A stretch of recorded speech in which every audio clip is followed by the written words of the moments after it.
주시옵소서. 예수님의 이름으로 간절히 기도드립니다. 아멘. 오늘은 여러분에게 질문을 던지면서 말씀을 시작하겠습니다. 여러분들은 지혜 있는 자입니까? 대답이 없으시네요. 자, 오늘 본문 13절 말씀에 이런 질문이 나오죠. 지혜 있는 자가 누구냐? 오늘 우리가 이 물음에 대한 답을 할 수 있어야 하겠습니다. 미국 작가 스펜서 존슨, 패트릭 스펜서 존슨, 그가 쓴 책에 의하면 현대인의 결점을 이렇게 이야기합니다. 많은 것을 배우고 알지만 아무것도 바로 판단하지 못하고 행하지 못하는 것. 이렇게 현대인들이 안고 있는 결점을 지적하면서 소위 educated incapacity라고 하는 용어를 설명하면서 번역하자면 교육받은 무능력입니다. 어울릴 수 없는 두 단어가 함께 합성어로 사용되고 있죠. 교육을 받았는데 무능력한 것입니다. 도대체 무엇이 문제라는 말입니까? 이유가 뭘까요? 그가 말하기를 모든 지식을 가지고 적용하고 통찰할 수 있는 가장 중요한 이것이 부족하기 때문이다. 이것이 없기 때문이다. 바로 그것은 지혜라는 것입니다. 그러니까 지혜 없는 지식이 문제라는 것이죠. 아시겠지만 우리 시대가 정보화 시대 아니겠습니까? 그 지식의 양이라는 것이 날마다 얼마나 엄청난 양의 지식이 쏟아지고 있습니까? 근데 문제는 문제를 해결하는 지혜라든가 옳고 그름을 판단하는 지혜, 이런 지혜에 대해서는 점점 더 감소하고 있다는 것이죠. 그래서 현대인들은 행복하지 않습니다. 우리가 가지고 있는 그 인간으로서의 가지고 있는 수많은 한계들을 드러내고 있죠. 그래서 저는 이렇게 생각합니다. 우리 시대가 가장 필요한 것, 그것은 다름 아닌 지혜라고요. 여러분은 어떻게 생각하시나요? 자, 우리가 야고보서라고 하는 이 성경을 살펴보면서 야고보서 전체가 가지고 있는 주제가 뭐냐면 성숙입니다. 우리가 성숙하기 위해서 가장 중요한 필요는 무엇이라고 생각하십니까? 당연히 지혜 아니겠습니까? 지혜가 있어야 성숙한 것입니다. 그런데 오늘 성경은 지혜라는 이 단어를 두 가지 차원으로 풀어가고 있습니다. 하나는 참된 지혜, 다른 하나는 거짓된 지혜. 자, 이 지혜를 구분한다면 이 두 가지로 구분할 수 있는데 우리는 마땅히 어떤 지혜를 가지고 살아야 되겠습니까? 참된 지혜겠죠. 그럼 도대체 참된 지혜란 무엇입니까? 첫 번째로 위에서 난 지혜입니다. 15절 말씀을 우리 한번 같이 함께 읽어보겠습니다. 시작. 이러한 지혜는 위로부터 내려온 것이 아니요 땅 위의 것이요 정욕의 것이요 귀신의 것이니. 자, 여기서 설명하고 있는 지혜는 거짓된 지혜를 가리킵니다. 이 거짓된 지혜의 특징을 세 가지로 설명하는데 땅 위의 것, 말하자면 세상에 한정된 것이라는 뜻이죠. 거짓된 지혜는 이 세상이라는 틀 속에 한정되어 있다는 거예요. 이건 무슨 말이냐면 하나님을 배제한 지혜, 하나님이 빠진 지혜, 하나님에 대한 생각이 없는 지혜, 그런 지혜를 가리킵니다. 두 번째 그 정욕의 것이라고 하는 것은 생명이 없는 것을 얘기합니다. 하나님의 도움이 없는 지혜, 하나님의 도움 없이 그저 인간적으로 느끼고 인간적으로 가지고 있는 그 이성에 기초한 지혜를 말합니다. 귀신의 것이라는 것은 마귀와 같은 것인데 마귀가 주는 지혜를 말합니다. 예를 들면 베드로가 예수님이 십자가 길을 갈 때에 그가 가로막습니다. 절대 이 길을 가서는 안 됩니다 라고 베드로가 예수님을 말립니다. 그때 예수님께서 베드로를 향해서 이렇게 말씀하셨습니다. 사탄아 물러가라, 이렇게 말씀하셨어요.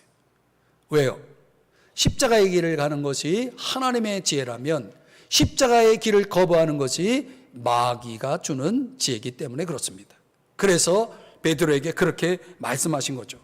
여러분, 우리가 이런 지혜로 살아갈 수 있다는 거예요. 거짓된 지혜, 세상이 주는 생명이 없는 마귀가 주는 지혜로 살아갈 수 있다는 거죠. 반면에 17절 말씀해 보면 자, 이렇게 표현합니다. 오직 위로부터 난 지혜. 위로부터 났다라는 표현은 하나님이 선물로 주셨다, 이런 뜻입니다. 하나님이 선물로 준 지혜가 있다는 거죠. 보통 인간의 죄를 설명할 때 창세기 3장에 나오는 사건을 언급하는데요. 선악을 알게 하는 나무의 실과를 먹게 된 것, 인간의 최초의 죄가 됩니다. 선악을 알게 하는 나무의 실과를 먹었을 때 인간은 호모 사피엔스에서 호모데우스라는 게 무슨 뜻이냐면 신이 된 인간이라는 뜻이죠. 호모데우스가 되었다라고 말을 합니다. 그런데 여러분, 과연 인간이 신이 될 수 있을까요? 그렇지 않습니다. 신이 되기는커녕 인간은 혼자 할 수 있는 것이 아무것도 없는 존재가 되었고 그런 존재로 살고 있다는 거죠.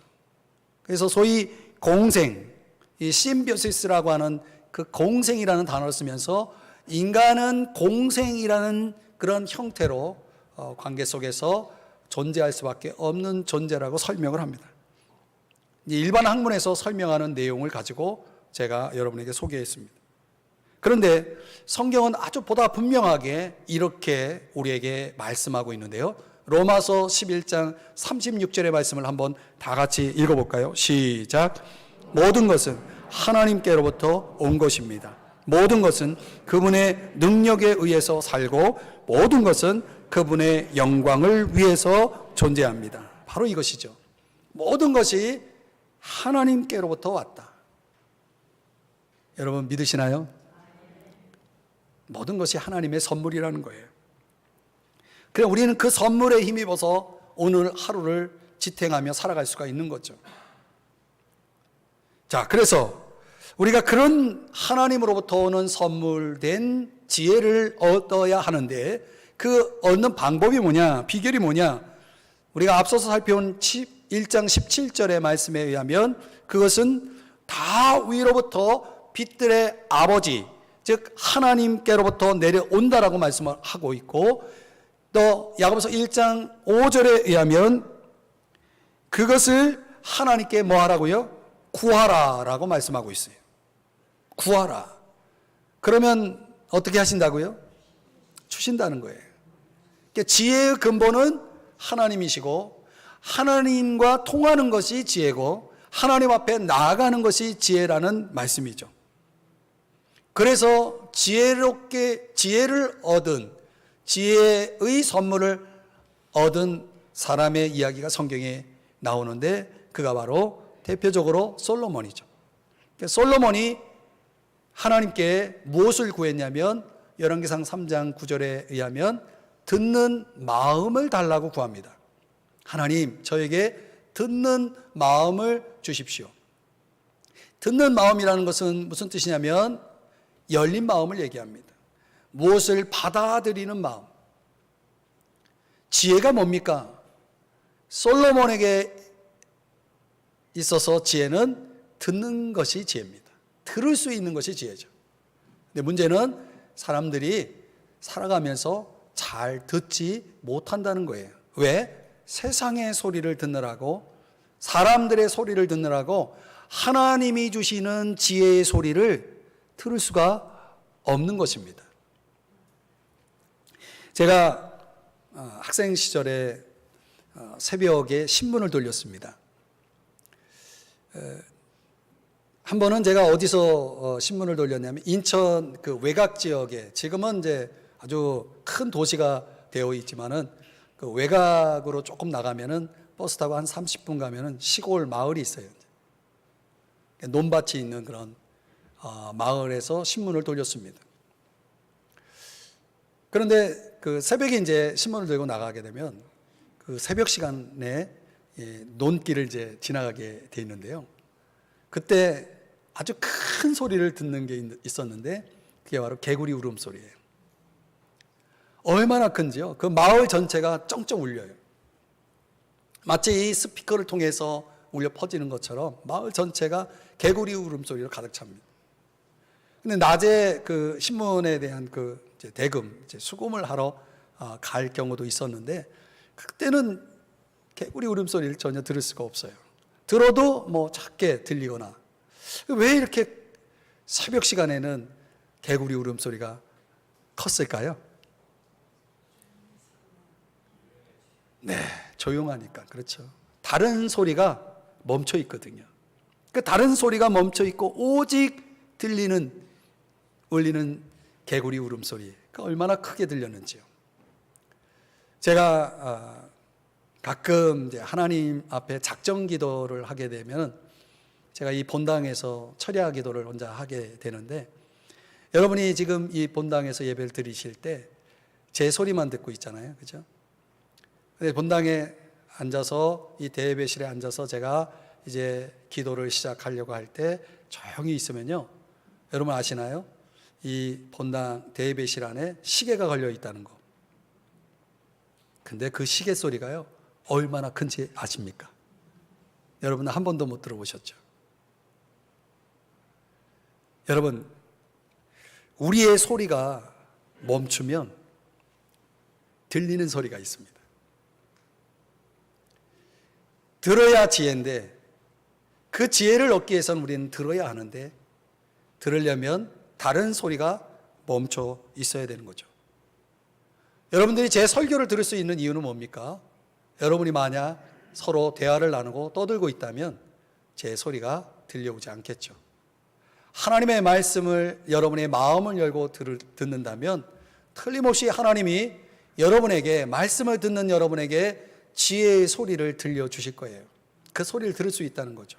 또 우리가 하나님 앞에 어떤 것을 위해서 기도할 때 우리는 하나님으로부터 오는 지혜의 소리를 들을 수 있다는 것입니다.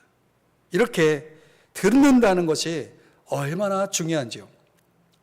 저는 목회하면서 경험하는 것이, 하나님 앞에 어떤 문제를 놓고 기도하면은 하나님이 지혜를 주십니다.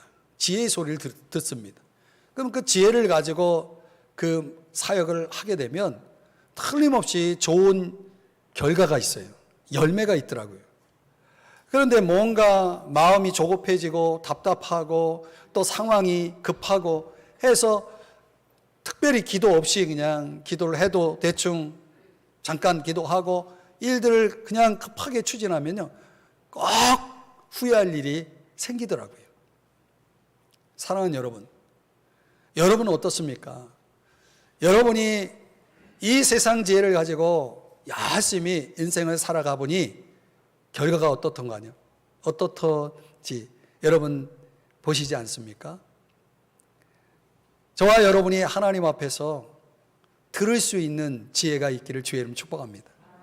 그러니까 말씀을 들을 때, 기도를 드릴 때 우리는 하나님이 주시는 위로부터 난 지혜를 얻게 됩니다. 저와 여러분에게 필요한 것이 바로 이 지혜인 것이죠. 두 번째로 우리가 가져야 할 참된 지혜라는 것은 연합하게 하는 지혜입니다. 자, 오늘 성경 14절 말씀을 한번 같이 읽어보겠습니다. 시작.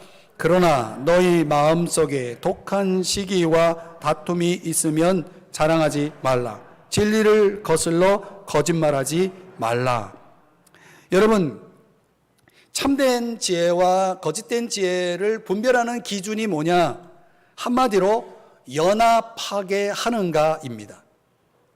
오늘 14절에서는 두 가지를 얘기하죠. 너희 마음속에 시기가 있고 다툼이 있다면 바로 이것이 거짓된 지혜의 특징이죠. 만약 이런 지혜를 가지고 살아간다면 틀림없이 우리의 삶의 마당에는 시기와 다툼이 있을 것입니다. 시기라는 것은 다른 사람의 의견을 배제하고 내 의견을 앞세우려는 욕구를 가리킵니다.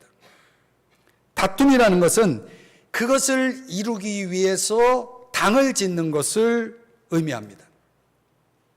그러니까 자기 주장을 위해서 당을 짓거나 또 자기 주장만을 내세우는 이런 시기가 있다면 틀림없이 연합은 깨지고 말 것입니다.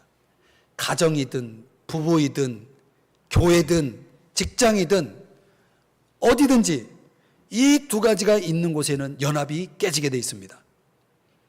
그래서 14절 끝부분에 보면은 진리를 거슬러 거짓말하지 말라 이렇게 말씀하죠. 여기 진리를 거슬러라는 의미를 좀 설명드리면 우리 믿는 사람들의 마음속에는 뭐가 있냐면 진리라는 게 있어요. 그 진리가 있기 때문에 우리가 죄로부터 자유함을 누릴 수가 있는 것입니다. 그런데 만약 우리가 다른 사람들과 불화하고 시기하고 다투는 그런 삶을 살고 있다면 우리는 우리 안에 있는 진리를 뭐 하는 거냐면 거스르는 거예요. 무시하는 거예요. 배반하는 거예요. 그 진리 밖에서 살고 있는 거예요. 그렇기 때문에 진리가 주는 죄로부터의 참된 자유가 불가능하죠. 자유가 없는 거예요. 그런 이런 거짓된 지혜라는 것이 도대체 어디서 나오는 것일까? 오늘 15절 말씀을 다시 보시면 여기서 한 가지만 강조한다면 귀신의 것이다 라고 표현하는 이 말씀은 마귀의 지배를 받는 영들의 것, 영들의 역사다 이런 말입니다. 말하자면요, 마귀는 또 마귀의 지배를 받는 악한 영들은 저와 여러분의 가정, 가족들 간의 관계를 깨뜨리고 성도 간의 관계를 깨뜨리고 이웃 간의 관계를 깨뜨리기 위해서 거짓된 지혜를 사용한다는 거예요. 그게 바로 뭐예요? 시기와 다툼이에요. 우리가 이런 걸 분별할 수 있다면 우리는 연합할 수 있고 함께 더불어 살아갈 수가 있는데 말이죠. 그 거짓된 지혜의 결과가 16절에 설명되고 있는데요. 혼란과 모든 악한 일이 있음이라. 여기서 말하는 혼란은 불안정하고 질서가 파괴된 상태를 얘기합니다. 가정도 교회도 사회도 질서가 파괴되는 거예요. 그리고 모든 악한 일이라고 하는 것은 비열함을 얘기합니다. 비열함, 생각과 말과 행동의 비열함. 이런 거짓된 지혜는 자기 주장을 내세우게 만들고 또 독단적으로 행동하게 만들고 또 상호 배려하는 마음을 깨뜨려서 결국 다른 사람을 돌아보는 대신 자기 자신의 일에만 집중하게 함으로 인해서 공동체를 와해시킨다는 것입니다. 사랑하는 여러분, 우리는 이런 거짓된 지혜를 거부할 수 있어야 됩니다. 만약 저와 여러분이 살면서 우리가 사는 곳에서 이런 지혜가 생각난다면 그것은 틀림없이 마귀가 주는 것입니다. 그거를 분별해야 됩니다. 그걸 거부해야 됩니다. 반대로 우리는 참된 지혜를 가지고 살아야 되고 그렇게 살면 다음과 같은 일들이 벌어지는데요. 17절 말씀을 보시면 여기 7가지의 연합하게 하는 지혜를 설명하고 있는데 조금 여러분에게 간단히 설명해 드리겠습니다. 첫째, 성결하고. 이 성결이라는 것은 이기적이고 파벌주의적인 악을 제거한 순수함을 강조합니다. 또 다음에 화평하고 그랬죠. 화평이라는 것은 평화를 위해서 기꺼이 희생하는 마음을 이야기합니다. 또 관용, 이 관용이라는 것은 인정이 많은 것, 자신의 권리를 위해서 저항하기보다는 양보할 수 있다면 항상 양보하는 그런 마음, 이런 거를 관용이라고 말합니다. 또 양순하며, 양순이라는 것은 고분고분하다라는 뜻인데요, 다른 사람들이 생각하고 말하고 또 원하는 것에 대해서 내 마음이 열려 있는 것을 얘기해요. 그러다 보니 다른 사람들의 의견을 통해서 기꺼이 배우려는 자세를 갖게 되죠. 여러분, 이런 양순이 여러분들이 살아가는 삶의 자리에서 사람들을 뭐하게 만들어요? 연합하게 만든다는 거예요. 또 긍휼이라는 것은 어려움에 처한 사람들을 동정하는 것이고요, 편견이 없다라는 표현도 나오는데, 이것은 흔들리지 않는 헌신을 계속 유지하는 자세를 얘기하고, 거짓이 없다라고 하는 것은 다른 사람들에게 열린 마음을 가지고 다가가다라는 의미를 갖습니다. 제가 이렇게 간단히 설명드린 이 7가지는 여러분들이 살아가면서 연합하게 하는 지혜를 발휘하는 삶의 태도, 자세입니다. 여기에 오늘 본문 18절 말씀해 보면 화평하게 하는 자들은 화평으로 심어, 이 화평이 한 번 더 강조되고 있습니다. 지혜가 참되다라고 할 때 그 참된 지혜는 저와 여러분을 화평으로 이끈다는 것입니다. 화평으로 이끈다라고 할 때 오해하지 말아야 될 것은 그냥 좋게 좋게 살자는 얘기가 아니에요. 화평이라는 것은 결코 정결함을 희생하지 않습니다. 화평은 깨끗함 속에서 화평이어야 됩니다. 또 죄와 타협하지 않습니다. 죄를 지으면서 화평한 것은 화평이 아닙니다. 화평은 죄와 싸우면서도 분열을 치유하기를 갈망하면서 평화를 추구하는 게, 그게 진짜 화평이고 여기에 지혜가 있는 것입니다. 해서 여러분에게 소개하고 싶은 한 이야기가 있는데요, 고 이어령 선생의 유작 마지막 수업이라는 책에 보니까 275쪽에 아주 흥미로운 이야기가 나와요. 그가 하는 말이, 관계에서 제일 중요한 게 뭐냐, 그게 인터페이스라고 하는 거예요. 인터페이스. 이게 IT 용어로는 이제 여러분들이 잘 아시겠지만은 그 심리학 차원에서 보면은 상호 대화 방식을 가리킬 때 인터페이스라고 하는 단어를 쓴다는 거예요. 그런데 이게 우리 몸의 구조로는 이어령 선생의 말에 의하면 목에 해당된다는 거예요. 그러면서 사람의 몸에는 목이 3개 있다는 거예요. 여러분, 목이 몇 개 있어요? 목이 하나인데 목이 3개가 있다는 거예요. 그게 무슨 목이냐? 머리와 가슴을 이어주는 목, 이게 목이고, 또 손과 팔을 이어주는 손목, 발과 다리를 이어주는 발목. 제가 슬쩍 보여드렸어요. 발목. 이 목이 이렇게 3개가 있다는 거예요. 그러면서 그가 말하기를, 여러분 자막에 보시듯이 큰 소리치고 이간질하는 사기꾼이 되지 말고 이쪽 저쪽 사이좋게 하는 사람, 너와 나의 목을 잇는 사이꾼이 되라고 그렇게 말을 하더라고요. 처음 듣는 용어죠. 사이꾼. 발음 기호로 하면 사기꾼이죠. 사기꾼. 사기꾼이 아니라 사기꾼. 이제 사기꾼이라는 것을, 이 단어를 제가 곰곰이 생각하다가 성경이 생각이 나는데요. 아, 성경에 나오는 사기꾼이 있다. 그 용어가 있어요. 하나님과 사람을 연결해주고 사람과 사람을 사이좋게 만드는 사람, 사기꾼. 그를 가리켜서 성경은 피스메이커, 화평하게 하는 자. 어디에 나옵니까? 예수님의 팔복 산상수훈의 설교 중에 바로 피스메이커, 화평하게 하는 자를 소개하고 있죠. 바로 이게 이어령 선생이 말씀하신 그 사기꾼이라는 의미가 바로 이거다. 그러니까 우리가 복음의 사람으로 살아가고 하나님의 자녀로 합당하게 살아갈 때 저와 여러분은 다 사기꾼이 되어야 된다는 거예요.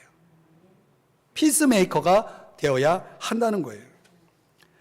여러분, 기독교 역사 가운데 가장 부끄러운 사건이 십자군 전쟁이라고 말합니다. 어떻게 보면 복음의 정신이 성경의 핵심에서 가장 멀리 떨어져 있던 그 어두웠던 시절, 그 십자군 전쟁이 있을 때 그때 사랑의 불을 켜고 평화의 기도를 드린 저 유명한 성 프란체스코의 기도가 있죠. 무슨 기도예요? 평화를 위한 기도. 주여, 나를 평화의 도구로 써 주소서. 주여, 우리를 미움이 있는 곳에 사랑을, 다툼이 있는 곳에 용서를, 분열이 있는 곳에 일치를, 그릇됨이 있는 곳에 진리를, 의욕이 있는 곳에 믿음을, 절망이 있는 곳에 희망을, 어둠이 있는 곳에 빛을, 슬픔이 있는 곳에 기쁨을 심게 하소서. 주여, 위로를 구하기보다 위로하고, 이해를 구하기보다는 이해하고, 사랑을 구하기보다는 사랑하게 하소서. 우리는 줌으로써 받고 용서함으로써 용서받으며 자기를 버리고 죽음으로써 영생을 얻기 때문입니다. 사랑하는 여러분, 이런 도구로 주님께 쓰임 받기를 열망하시나요? 그렇다면 저와 여러분에겐 연합하게 하는 지혜, 오늘 성경이 말씀하는 그 연합하게 하는 지혜가 반드시 있어야 됩니다. 이 지혜를 가지고 살아가는 여러분 되시기를 주의 이름 축복합니다. 아주 세 번째, 오늘 본문에서 말하는 참된 지혜는 의의 열매를 맺는 지혜입니다. 13절의 말씀으로 올라가서 보면은요, 한번 같이 읽어보겠습니다. 시작. 너희 중에 지혜와 청명이 있는 자가 누구냐? 그는 선행으로 말미암아 지혜의 온유함으로 그 행함을 보일지니라. 여러분, 참된 지혜의 기준이 뭐라고 말씀하냐면 행함을 보일지니라 그랬어요. 그러니까 참된 지혜는 행함을 통해서 보여진다는 거죠. 그 보여지는 것이 뭐냐? 바로 17절에서는 선한 열매라고 표현하고 있고요, 18절에서는 의의 열매라고 표현하고 있습니다. 여기서 말하는 의의 열매라는 것은 하나님과 올바른 관계를 맺는 것을 가리키고요, 그 올바른 관계 속에서 나오는 하나님이 인정하실 만한, 하나님이 칭찬하실 만한 삶을 의미합니다.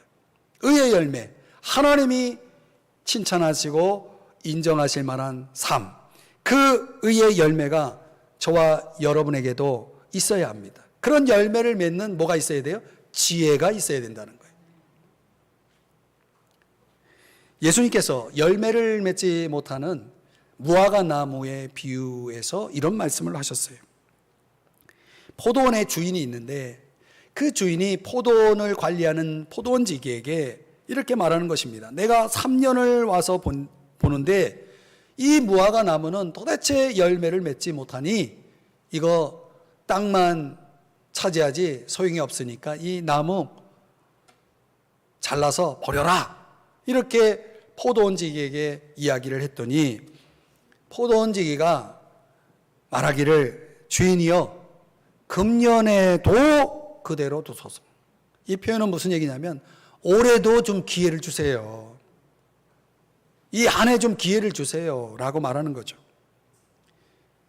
그러면서 9절 다 같이 읽어보겠습니다. 이 자막을 보시면서 9절을 읽습니다. 시작. 이후에 만일 열매가 열면 좋거니와 그렇지 않으면 찍어 버리소서 하였다 하시니라. 아멘. 이렇게 말하는 거예요. 이후에라고 하는 뜻은 언제든지, 곧, 이런 뜻입니다. 이 무화과 나무 열매를 3년 동안 한 번도 열매를 맺지 못했던 이 무화과 나무에게 있어서 이후에라고 하는 이 시간은 사느냐 죽느냐의 시간입니다. 종말의 시간을 의미하죠. 이 비유에서 말씀하는 것은 포도원 주인은 하나님 아버지요, 포도원 지기는 예수님이요, 지금 무화과 나무는 저와 여러분을 비유합니다. 매년마다 하나님 아버지께서 저와 여러분에게 의의 열매가 있나 하고 살펴보는데 도무지 열매가 없다 하는 겁니다. 그래서 어떻게 생각하시냐면 이거 땅만 차지하니까 이거 잘라서 밖에 버려야 되겠다 하니 예수님께서 금년에도 그대로 두소서, 올 한 해 한 번만 더 기회를 달라고 그렇게 말리면서 만일 올해 열매가 없다면 그때 가서 이 나무를 잘라 버립시다, 이렇게 제안을 하는 겁니다. 사랑하는 여러분, 오늘 저와 여러분에게 있어서 이후에 언제든지입니다. 그날은 어떤 날입니까? 저와 여러분이 이 세상을 떠나는 날이죠. 인생의 종말을 가리킵니다. 언제든지 종말은 오는 것입니다. 예측하고 오지 않습니다. 알려주고 오지 않습니다. 우리 모두의 종말은 언제든지 올 수 있는 것이고 곧 올 수도 있는 것입니다. 그렇다면 여러분, 그때 우리가 보여줘야 될 뭐가 있어야 되겠습니까? 열매가 있어야 되는 거예요. 열매가 있어야 되는 거예요. 열매를 기대하고 계시는 거예요. 그럼 우리 인생을 만약 오늘이 마지막이라는 의식을 가지고 내가 오늘을 산다면 오늘 여러분의 삶에는 열매가 있지 않을까요? 대답 좀 해보세요. 1세기의 그리스도인들은 만나고 헤어질 때 이런 인사를 했다고 합니다. 한번 따라 하실까요? 마라나타. 무슨 뜻이냐면 주께서 임하십니다. 마라나타입니다. 그러니까 1세기 그리스도인들의 삶이란 항상 오늘이라도 주님이 다시 오신다, 재림 신앙을 가지고 그 종말론적인 의식을 가지고 살았다는 것이죠. 여러분, 우리 주님은 반드시 다시 오십니다. 반드시 다시 오십니다. 여러분에게 그 믿음이 있기를 주의 이름으로 축복합니다. 이 재림 신앙이 저와 여러분의 인생을 완전히 송두리째 바꿀 수 있을 만큼 아주 혁명적인 그런 주제인 것이죠. 어느 주일 목사님이 이제 예배를 인도하러 교회를 가고 있는데 그 교회 교인 중에 한 사람이 장작을 패고 있는 거예요. 이제 곧 예배 시간인데 곰곰이 잠시 생각을 하다가 목사님이 큰 소리로 주님이 다시 오십니다, 이렇게 큰 소리로 외치고 교회로 왔다는 거예요. 그리고 이제 예배를 시작하려고 했더니 그 장작을 패던 교인이 예배 시간에 딱 자리에 와서 앉아서 예배를 드리는 겁니다. 그 목사님이 장작을 패느라고 분명히 오늘 교회 안 올 줄 알았는데 교회를 왔으니 궁금했었어요. 그래서 어떻게 왔냐고, 어떻게 이 시간에 와서 예배를 드렸냐고 했더니 그가 하는 말이 이것입니다. 목사님이 지나가면서 주님이 다시 오십니다 라고 이야기해 주셨잖아요. 주님이 다시 오신다는 생각을 하노라니 예배 시간에 장작을 팰 수 있겠습니까? 하면서 주님 앞에 나와서 예배를 드리게 되었다라는 이야기입니다. 여러분, 어떻게 생각해 보면 저와 여러분의 삶 속에서 우리의 인생의 종말을 준비하면서 하나님 앞에서 저와 여러분이 지혜롭게 살아가는 것, 그래서 의의 열매를 맺을 수 있는 그런 삶을 사는 것, 하나님이 진정 바라시는 삶이 아니겠습니까? 이 지상에서의 삶에 있어서 우리가 발휘할 수 있는 최고의 지혜라는 것이 무엇입니까? 그게 그 이혜령 선생이 맺히는 그 슬로건인 메멘토 모리거든요. 죽음을 기억하라는 거예요. 죽음을 기억하라. 성경적으로 다시 설명드리자면 영원한 삶을 준비하면서 사는 거예요. 우리가 이 세상에서 천년만년 사는 게 아닙니다. 언젠가는 이 세상을 떠날 것이고 우리는 저 하늘나라 천국에서 영원한 삶을 살게 될 것이거든요. 그 삶을 소망하고 살아가는 사람들은 누구라도 이 땅에서 그 영원한 삶을 준비하면서 살아야 되는 것입니다. 그래서 요한일서 말씀에 2장 17절에 세 번역으로 보면 우리 한번 다 같이 읽어보겠습니다. 시작. 이 세상도 사라지고 이 세상의 욕망도 사라지지만 하나님의 뜻을 행하는 사람은 영원히 남습니다. 여러분, 우리가 살아가면서 기억해야 될 게 바로 이거예요. 사라지는 것을 위해 살지 말고 영원히 남는 것을 위해 살자는 거예요. 영원히 남을 수 있는 것을 위해서 살기 위해서 저와 여러분에게 바로 이 의의 열매를 맺는 지혜가 필요한 것입니다. 1968년에 어느 과학자가 한 인디언의 무덤에서 씨드를 이렇게 엮어 만든 600년 된 목걸이를 발견했어요. 이 600년 동안 그 목걸이가 씨로 씨드를 연결해서 만든 그 목걸이가 묻혀 있었던 거죠. 하도 신기해가지고 그 씨 중에 하나를 심었대요. 근데 여기서 싹이 나서 자라는 거예요. 그러니까 600년 동안 잠자고 있었는데 그 씨 안에 잠재된 생명력이 여전히 있었던 거죠. 저는 이 이야기를 생각하면서 좀 우리에게 한번 적용하면서 이런 생각을 해봤습니다. 저희들이 엔데믹을 맞이했죠. 이 코로나로 인해서 2년 훨씬 넘게 벌써 2년 반 돼가는 이 기간 동안에 우리가 알게 모르게 자유롭게 살다 보니 어떻게 보면 예배가 무너져 있는 사람들이 너무 많죠. 저는 600년 동안 잠자고 있던 그 먹거리의 한 씨가 그 잠재된 생명력에 의해서 살아난다는 걸 생각하면서 그렇게 적용해 봤습니다. 2년 반 동안 잠자고 있던 우리 성도들이 이제 이 엔데믹을 맞이하면서 좀 그 잠재된 생명력이 다시 살아났으면 좋겠다. 다시 살아났으면 좋겠다. 저의 오로지 한 가지 관심은 여러분의 영혼에 있습니다. 왜냐하면 영혼이 남는 것은 그것이기 때문에 육은 땅으로 돌아갈 것이고 여러분의 영혼은 영원히 남고 여러분의 영혼은 나중에 부활의 몸을 입고 하늘나라에서 영원히 살게 되기 때문에 저의 유일한 관심은 거기에 있습니다. 여러분의 영혼이 사는 것이죠. 여러분의 영혼이 잘 되는 거예요. 여러분의 영혼이 그 생명력을 가지고 다시 일어서는 것입니다. 그래서 우리 교회가 캠페인을 하고 있는 거 아니겠습니까? 다시 새롭게라는 캠페인. 예배의 자리로 나와서 다시 새로워지자는 거예요. 여러분, 주님이 다시 오신다는데 오늘 오실지 모르는데 여러분 예배 시간에 장작 패고 있겠습니까?